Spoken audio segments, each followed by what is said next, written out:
Hey, it's your indie fantasy author, Melinda Cusera, and I am back with a special presentation. So I've talked about before the Rogue Gods trilogy that I have been working on for almost a year now, and it's finally live. You can finally get your hands on it. Well, you can get your hands on it very, very soon. So the Kickstarter for the Rogue Gods trilogy is now live, and it already funded, which I'm incredibly grateful for.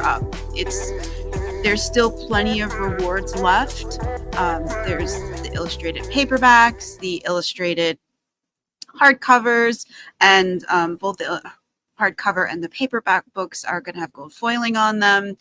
The hardcover book will have a special case design, which is like the physical book, and the dust jacket will be the same cover that's on the paperback. And yeah, and that's all really exciting. And the eBooks will also have all the same illustrations. I think since we've gone way past the goal that there's going to be some stretch goals, probably art, maybe there's one storyline that didn't quite make it into the book, so maybe that'll be an option. I don't know. I'm going to do a poll and see what people want, since everybody's pretty evenly distributed across like digital and physical rewards. So I don't want to do something that does, I want to do something that'll make all the books extra special, no matter what version people get. So yeah, so that's what's going on. And if you've been under a rock or been sleeping this whole time, the Rogue Gods trilogy is an action-packed trilogy, and it follows an ex-war god, a determined woman, and a fallen angel librarian as they battle demons, mad goddesses, and collapsing timelines. They also fight magical tunnels a lot. It's not mentioned in there, but they do that a lot in here because I don't know, that's what they decided to do. That's where the story went. With heists and humor and high stakes, these books are perfect for fantasy fans looking for their next adventure. And if you're listening to this podcast, you must be looking for your next adventure. So go check it out. I'll have the link in the show notes and description. But right now, stick around because I'm going to read the first chapter from Gateway to Hell, which is the first book in the Rogue Gods trilogy. The second book is Summon the Gods. The third book is Storm the Gates. Yeah, that kind of gives you an idea of what goes on in here. It's utter madness. So without further ado, I'm going to read to you chapter 1 of Rogue Gods. So, fallen but not forgotten. Long ago, the battle for heaven. Garen's heart pounded as the ground under him crumbled away faster than he could outrun the cracks splitting it apart. Orangey light shone through the gaps, and hot geysers of sulfuric acid shot upward, then fell in a burning rain on the soldiers running for their lives. "We need to get out of here," Shalimar shouted from somewhere nearby, but plumes of smoke obscured everything to the left and the right. Lava fountained out of the ground in front of him as he skidded to avoid it. "I know, but nothing's working right now." Garen tried again to flash himself away from there, but the world didn't dissolve into a shower of sparks, and he stayed right where he stood, covering his eyes with his arm and hoping his specially made armor would shield him. "You dared to defy the will of God, your creator. He can forgive that and let bygones be bygones, but you must kneel now and swear you will serve him.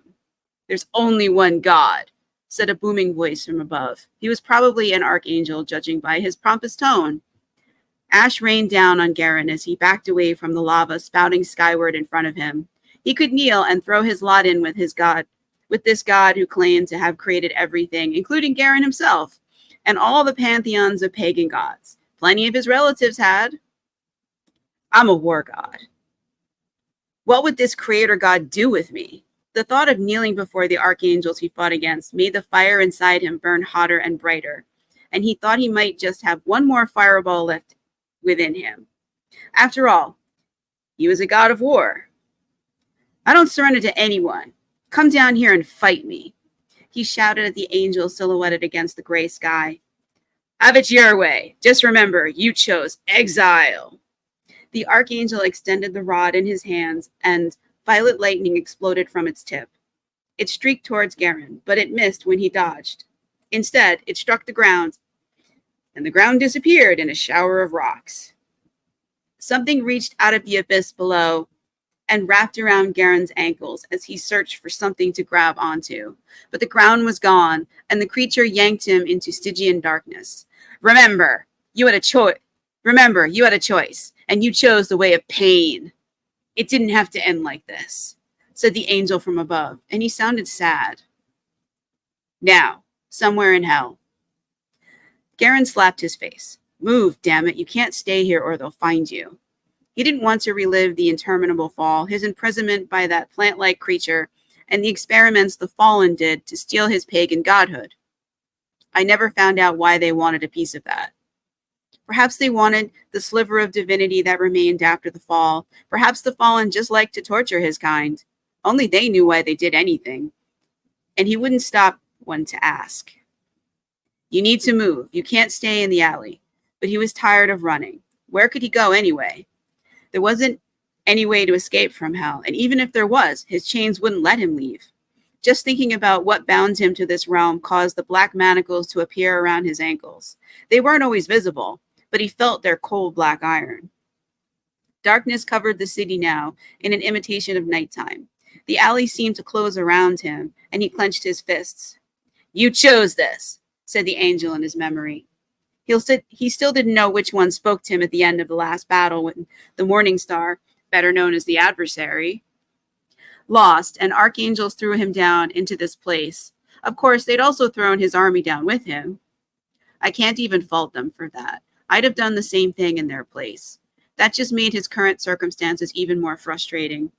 It doesn't have to be like this, she whispered.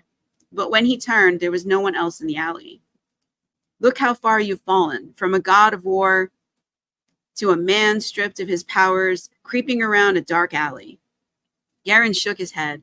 How the mighty had fallen. But he scanned the shadowed lumps along both sides of the alley anyway, because her voice must have come from somewhere.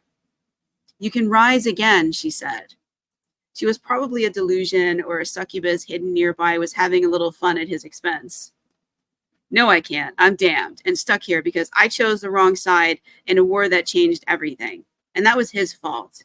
They said pride went before the fall, and boy were they right. Garen clenched his fists. There's no redemption for me. Maybe he could get some payback and get some of his powers back. A remnant burned in his heart, so he wasn't completely powerless. What if you're wrong? Are you prepared to let your last chance slip away? She asked. Lady, I told you, there are no more chances, not for me. I turned against the Creator, and he's not a forgiving deity. What if you're wrong? You haven't answered that question.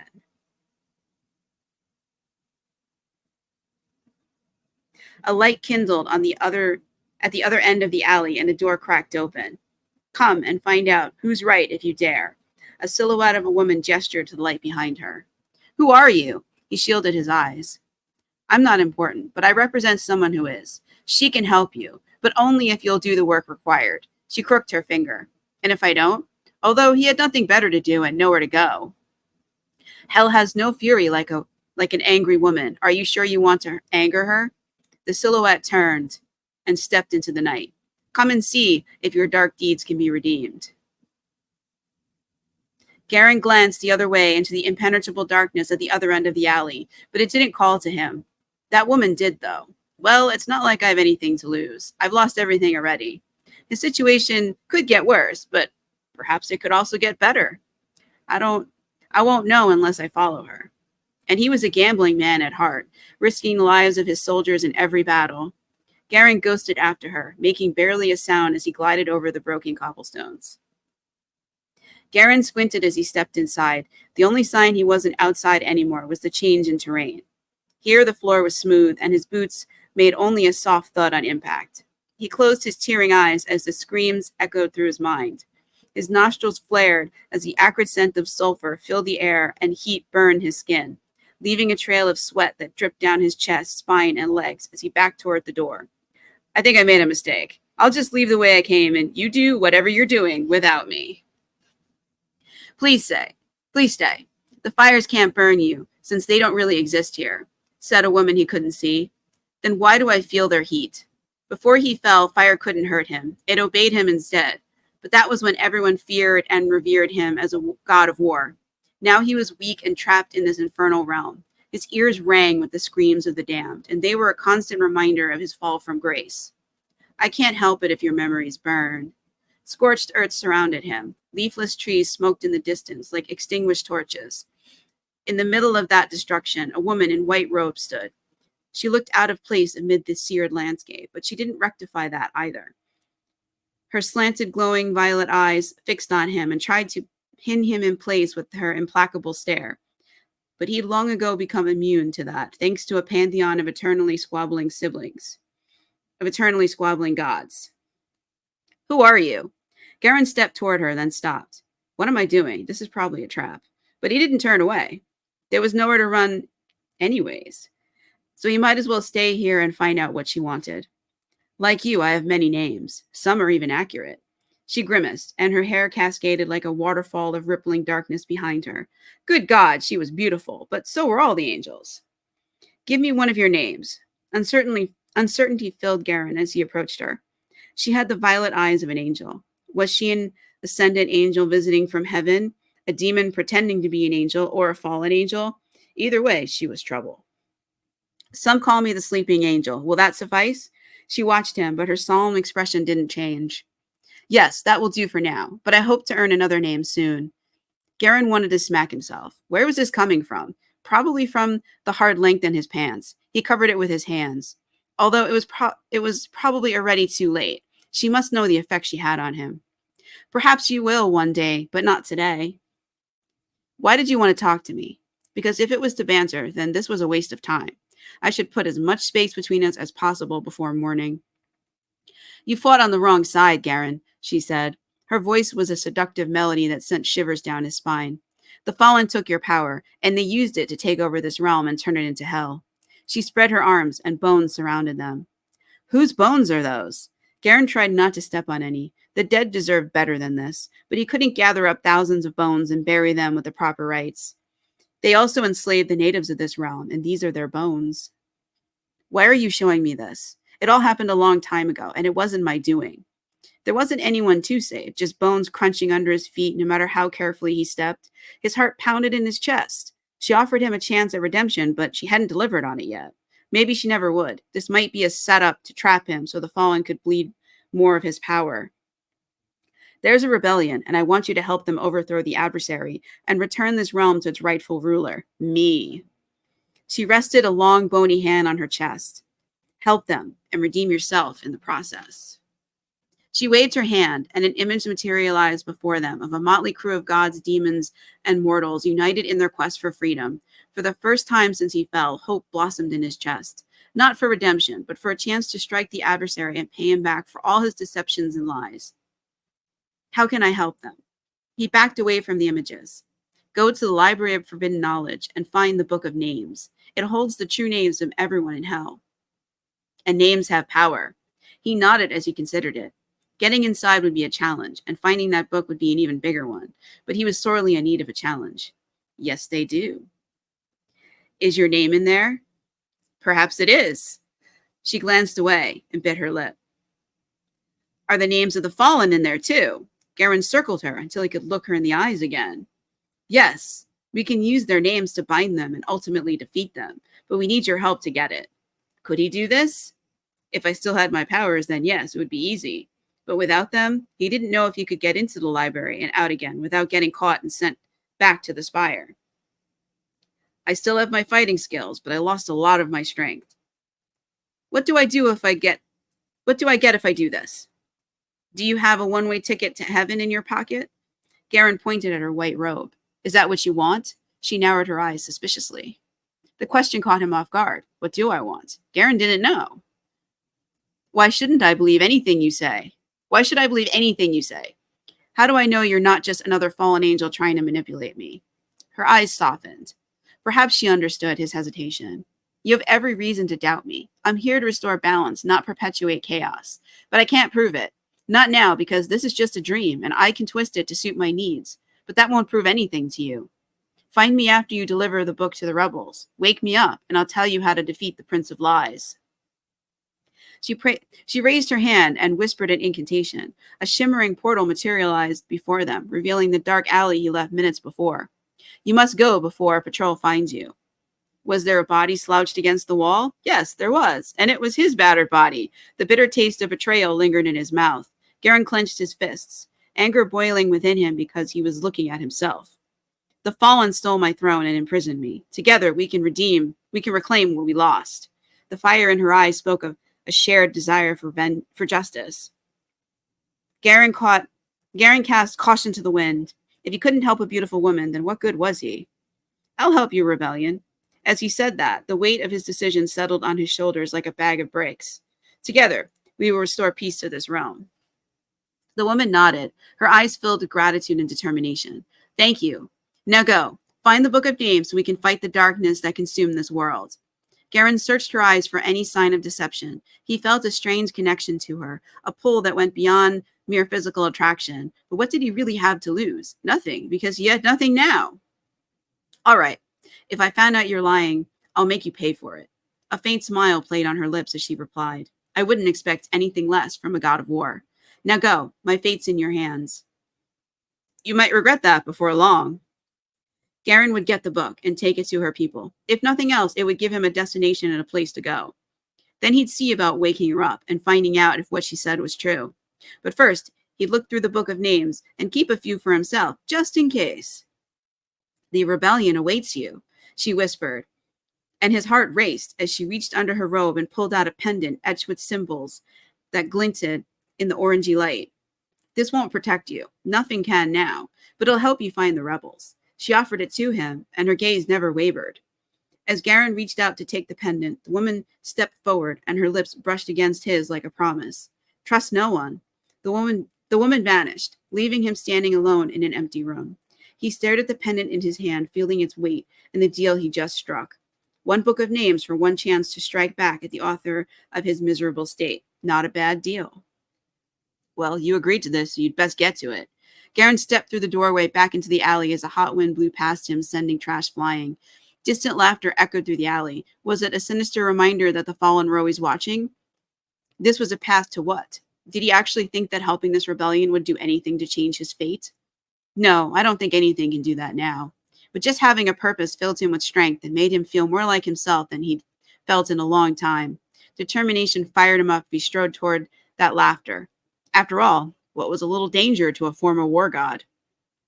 "I've fought more battles than any of the fallen and led more armies than the adversary. That worthy had only ever led one army into one war and he lost it. Well, I've led more than I want to count." But he turned back as his natural suspicion took hold. Garen had made many mistakes in the past, and this might be another one. He still had no proof that woman wasn't working for the adversary, and he was the Prince of Lies. Doubt gnawed at him. But logic cut through it like a cold knife. The adversary didn't need that woman. He could walk into the library whenever he wanted and take that book. And why would he bother? The Morning Star had set his sights on the mortal world long ago, and his plots revolved around subjugating it and turning it into hell's waiting room or something. Garen hadn't paid attention to that jerk's plans because he'd wanted to dispose of the so-called Prince of Darkness as soon as the war ended. I could have done it, too. I had the power and prowess. No one was a match for me, except for those fecking archangels and their spirit blades. Garen rubbed his arm where one such blade cut him and shivered, remembering the jolts of agony that sent through him. It felt like 1,000 cuts to his soul, and each one burned like a fire in his flesh. But the Morning Star didn't have one of those blades. I don't have my powers either. So the rebellion was his only hope of defeating the self-styled adversary, and that would have galled the man he was when he first arrived here. But now it was an unignorable fact, and he must deal with it. Reality was never what people wanted it to be. But this felt different. Now that he wasn't so damned aroused by her presence, he remembered hearing rumors of a sleeping angel and a rebellion somewhere outside the city. That didn't mean anything. Not really, since the adversary could have put her up to this. He loved his games. If she planned to turn on him, then why tell him about the Book of Names? It was a powerful weapon in anyone's hands. Yes, he wasn't a mage or a wizard, but he was a pagan god and he still had some power. I could use those names too. She's got no guarantee I'll take the book to her people. I could grab it and run far away. Or did she have some guarantee? Of course, the Fallen would hunt him down as soon as they realized the book was gone and who had taken it. Garen rubbed his arm again, but the memory of the pain was fading, and this felt less like a setup and more like a genuine request. He still couldn't see any downsides to doing this, and that meant he was probably overlooking something. They built the Library of Forbidden Knowledge like a fortress, and he'd face unimaginable challenges to reach it. But that thought excited him. For the first time since he escaped the Fallen, he had a destination, and soon he'd have a powerful weapon to use against them. Tonight's a great night to start a war, he said to the shadows that surrounded him. Then he slipped into them and became one with the darkness, creeping through the streets of a city in hell whose name he never cared to learn. As he disappeared into the shadows, a woman peered through a small hole in the wall opposite where Garen just stood. A wicked smile spread across her blue face. The war had begun, and that fool would deliver the first blow for her mistress. Send word to Abylonia of the Neverseen. Tell her I'm sending a weapon. Use it wisely, she said to someone in the room behind her. And that's the first chapter of Gateway to Hell, which is the first book in the Rogue Gods trilogy. And it was supposed to be just a trilogy, but unfortunately the book spilled over into 3 other books, and now the characters are trying desperately to convince me to write them a sequel because they kind of left. It doesn't end on a cliffhanger, the trilogy. There's 4 epilogues. I thought we tied everything up, but then the characters reminded me last night that we sort of left an opening for something else. I can't really say without giving away too many spoilers, and now I can't stop thinking about that. What's going to happen with this situation that I'm pretty sure they distracted me from? So that's where we are. So I hope you'll check out the Kickstarter. You can get the whole trilogy in ebook, paperback, and hardcover. It's fully illustrated. The regular plain editions will be out probably next year. So that's it. I'll have the link and everything in the description or the show notes, and hope you have a great day. We'll be back with another fantasy author and an interview. I've got one scheduled for Friday and one scheduled for Saturday, so you should be up probably within a few hours of when they end, depending on how much editing is needed. So and then we'll see. So have a great day or great night wherever you are, and I will see you soon, or speak to you soon. Thank you for listening, and don't forget to subscribe, and all the things.